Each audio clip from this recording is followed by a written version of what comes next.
Fried rice செய்ய போகிறாங்க. அது எப்படி செய்யறதுன்னு பார்க்கலாம் வாங்க.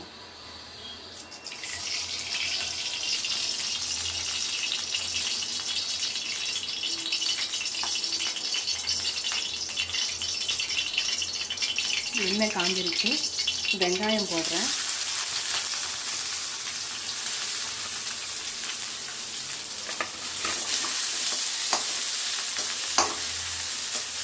சின்ன வெங்காயம் வந்து 2 போட்டுக்கோங்க. பெரிய வெங்காயம் இருந்தால் 1 வெங்காயம் போட்டுக்கோங்க.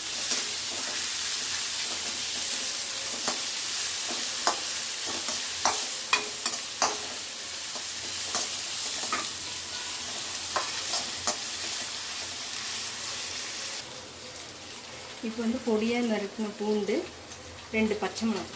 உங்களுக்கு காரம் தேவைப்பட்டால் உங்கள் பச்சை மிளகாய் போட்டுக்கோங்க.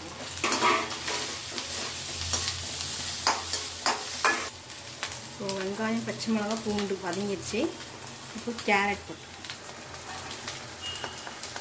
கேரட்டு, பொடியாக நறுக்கின பீன்ஸ்,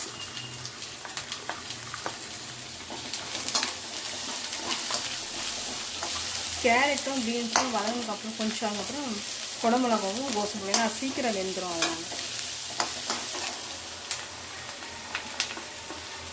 குடமிளகா, கோஸ், கேரட், பீன்ஸு, குடமிளகா, கோஸ் 4 காய்கறி போட்டிருக்கேன். இது வதங்கினதுக்கப்புறம் சாதம் ஏற்கனவே வடித்து ஆற வச்சுருக்கேன். அதை போட்டு கலர வேண்டியிருக்கேன். இப்போ காயெல்லாம் லைட்டாக வதங்கிடுச்சு. இப்போ சால்ட்டு தேவையான அளவு போட்டுக்கலாம்.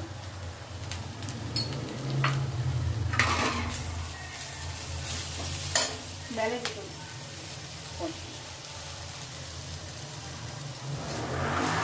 நல்லா வதங்கணும்னு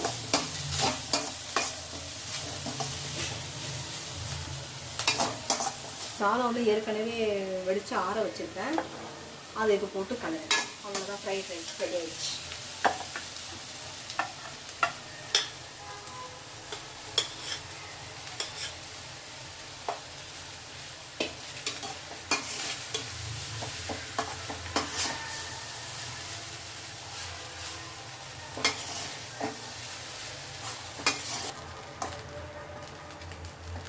ஃப்ரைட் ரைஸ் ரெடி ஆயிடுச்சு.